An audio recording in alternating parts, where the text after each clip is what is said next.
Suhejb Mehmeti, jam student Universitetit Nën Tereza në Shkup.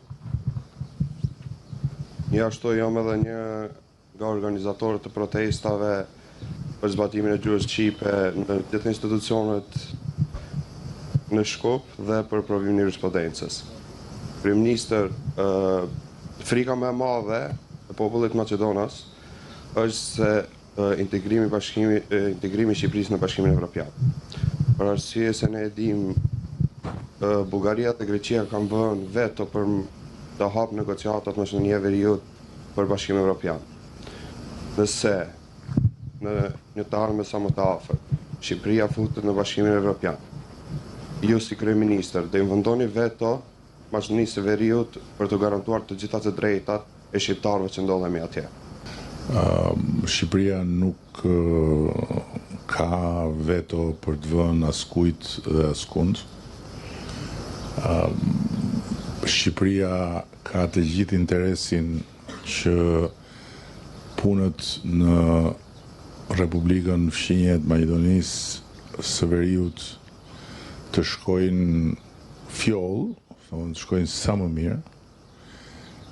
Shqipëria ka të gjithë interesin që marrëdhëniet mes dy popujve shtetformues të Maqedonisë së Veriut, që janë maqedonasit të Veriut dhe shqiptarët, të jenë marrëdhënie vëllazërore dhe të jenë marrëdhënie të jo të një bashkëpunimi, po të një bashkëjetese harmonike. Janë bërë përparime shumë të mëdha, kjo është e vërteta. Gjëra që jo shumë vite më parë dukeshin si të pa imagjinueshme kanë ndodhur.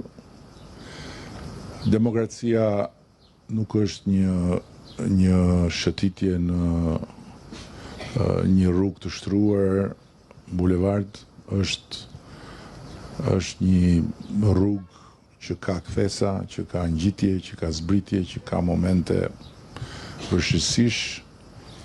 Por për sa na takon ne duam më të mirën për Republikën e Maqedonisë së Veriut. Dhe unë kam qenë gjithmonë i bendimit që vetot në proces nuk i shërbejnë askujt, vetot në proces janë pengmarrje dhe janë në thelb jo konstruktive dhe jo dobipruese. Shqiptarët, si shqiptar, duhet që të bëjnë shumë kujdes, flas këtu për atë që folëm, për rajonin, duhet të bëjnë shumë kujdes që mos ta bëjnë si lopa që t'i bien me shelm qumshit që është mbledhur me shumë sakrifica, me shumë përpjekje në të treja territoret kryesore, në dy shtetet tona, edhe në Maqedoninë e Veriut, ku jemi popullsi shtetformuese. Pa popullsinë shqiptare s'ka Maqedoni të Veriut dhe kjo është një arsye për të kuptuar jo kapacitetin destruktiv, po për të kuptuar përgjegjësinë e madhe qarshia e vendit dhe nevojën e madhe për të pasur një bashkëjetesë harmonike dhe të dobishme me Maqedonisën e Veriut. Kështu që nuk jemi ne, të paktën për sa i përket Shqipërisë dhe për sa më përket mua, për sa kohë jam në këtë detyrë dhe në këtë mision, nuk jemi ne që duhet kapim daullet e nacionalizmave dhe që duhet i biem tamtameve të kush jam unë e kush je ti. Ne duhet i jemi mirënjohës të gjithë atyre që kanë dhënë një kontribut të madh ose të vogël për të arritur këtu ku jemi dhe duhet vazhdojmë të shohim përpara që të jemi qingji i butë që pi dy nëna, jo të jemi dhit që nuk i do më njeri as afër kodrës mbrapa shtëpisë. Unë jam Albana Elezi, jam studente nga Maqedonia e Veriut dhe nuk mund ta mohojmë mbështetjen apo përkrahjen e Tiranës së zyrtare, e cila ka qenë për të marrë shembull Megjithatë, Prishtina zyrtare heshti. Pyetja ime është, a do ta merrni guximin ta thërrisni Albin Kurtin si një vëlla, të uleni e ta bisedoni së bashku dhe ta mbani një qëndrim të përbashkët?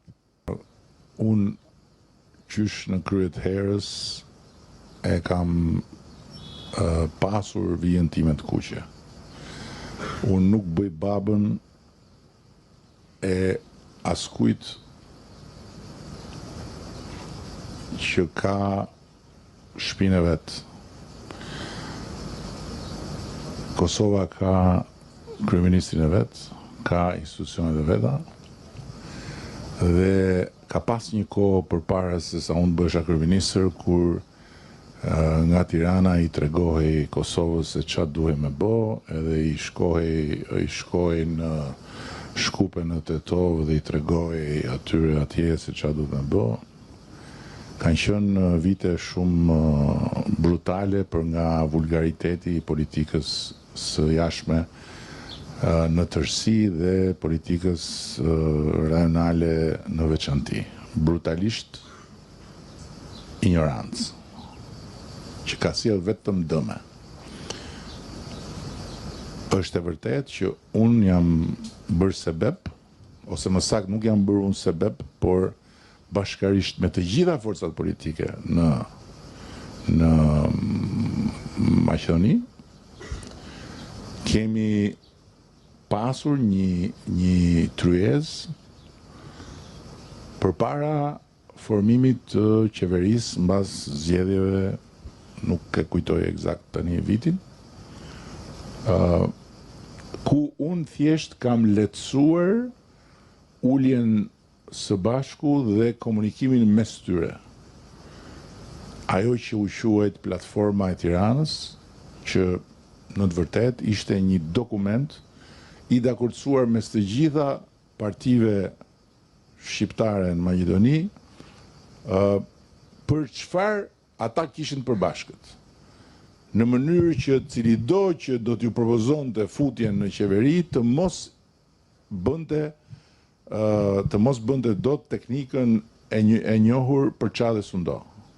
Pra askush të mos hynte në qeveri pa marrë garanci që ato pikat e dokumentit nuk do të konsideroheshin nga kryeministri propozues. Kjo ka qenë Platforma e Tiranës, funksionoi aso kohë, nuk ishte e lehtë me i ul gjithë bashkë në një tryezë, njëri më shqiptar se tjetri, dhe unë nuk kam pasur, unë kam një miqësi që nuk e mohoj, jam krenar për atë miqësi, për arsye historike, personale, si doni, me Ali Ahmedin, por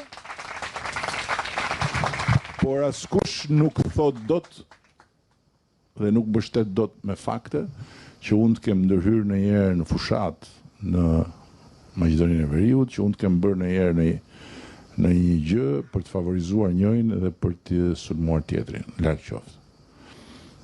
Kam qenë gjithmonë respektues sepse besoj që kjo është mënyra më e mirë se si mund ndihmohen ata.